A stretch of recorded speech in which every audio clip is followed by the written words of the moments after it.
Bom dia, sextou, tudo bem? Bem, nós vamos começar a nossa aula 4, ok? Terceiro bimestre, falando um pouco sobre a educação na Roma Antiga, ok? Como é que os meninos e as meninas eram educadas naquela cidade, ok? Então, vocês podem abrir o livro na página 172, vamos trabalhar a página 172 e a página 173, né? E aí começa uma leitura, né? O autor, ele começa indagando, né? Você já imaginou como era o dia a dia de uma criança romana da antiguidade? Né? Muitas delas, além de praticar atividade de lazer, também tinham que ajudar as famílias nos trabalhos domésticos e nas atividades diárias, né? Então, um pouquinho diferente do que é hoje. A criança hoje ela tem menos responsabilidade, antigamente tinha muito mais.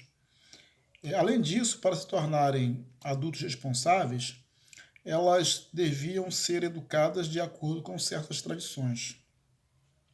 A primeira etapa de uma educação de uma criança romana, né, acontecia no ambiente familiar, os primeiros ensinamentos. Né? As meninas costumavam acompanhar a mãe nas tarefas de casa, ok? Aprendendo a fiar lã, assar pães, entre outras atividades, né? Principalmente as atividades domésticas. E as meninas eram treinadas para isso, para serem boas donas de casa. Já os meninos podiam frequentar as escolas e, além do mais, eles também frequentavam os espaços públicos com o pai, para aprender como funcionava a política e como eram as relações sociais fora do ambiente familiar. A educação formal era comum entre as camadas sociais mais ricas. Né? Os ricos estudavam, tinham mais acesso à educação. Né? As pessoas mais pobres era pouco acesso tinham. Ao completar 7 anos, as crianças ingressavam nas instituições de ensino, onde aprendiam a ler, escrever e a fazer contas. O grego e o latim eram línguas ensinadas na Roma Antiga. Ao completar 12 anos, os meninos precisavam aperfeiçoar seus conhecimentos literários.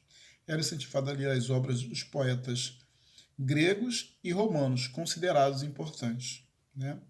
A maioria das meninas não chegava a esse estágio da educação formal, pois para os antigos romanos, as adolescentes teriam de começar a se preparar para o casamento. Né? E aí sim, os meninos continuavam seus estudos. Chegavam ao chamado ensino superior para alcançar esse estágio.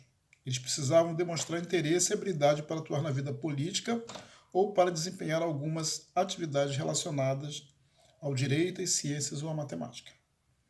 Além desses conteúdos, as aulas eram voltadas ao ensino da oratória, ou seja, alunos aprendiam como discursar e como defender uma ideia em público. Né? Nessa etapa, muitas aulas eram realizadas nos espaços públicos, para que os alunos entrassem em contato com o dia a dia da política. Okay?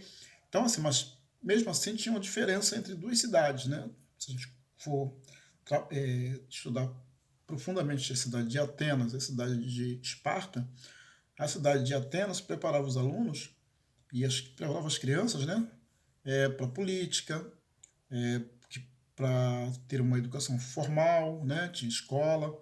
Já em Esparta, né, aos 5 anos de idade, os meninos eram levados para lá para serem treinados, serem preparados como se fossem servir o exército. Né? Então, essas duas cidades usavam um tipo de conhecimento, tipo de ensinamento de forma diferente, de acordo com o interesse de cada cidade. Esparta, uma cidade guerreira, preparada para a guerra, preparada para a defesa, e no caso, Atenas, uma cidade preparada para a política, para o desenvolvimento da polis, né, que é a cidade grega, cidades-estados. Então tem essa pequena diferença, tá bom? Então, eu gostaria que vocês fizessem essa leitura, né, se aprofundassem mais um pouquinho sobre essa questão, como era a educação. Não tão diferente como é hoje, né, no caso, hoje meninos e meninas estudam, se preparam, né, e tal, mas ainda tem cidades menores, né, no Brasil, que as meninas se preparam para o casamento e os meninos se preparam para o trabalho e para enfrentar o dia a dia. Valeu? Um abração, sexto ano. Fica com Deus.